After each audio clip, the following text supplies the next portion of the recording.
And the groin strain that him and his team had to work incredibly hard to recover from. They've had to refine his technique. He won in Lausanne, but he was focusing more on that technique there. He wasn't able to throw freely. They said he then had a great 4 weeks of training. He's looked much better, much smoother, and that's shown here in Budapest.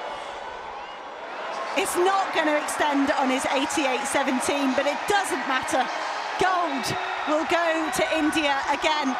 Neeraj Chopra actually used videos of Jan Zalesny to Klaus Bartinez.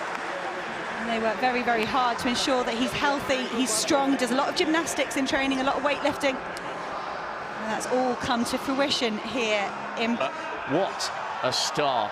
Gold, silver, and as you indicated, he's only been on 2 Diamond Leagues this year. He's had a disrupted season, and yet again... India, Neeraj Chopra!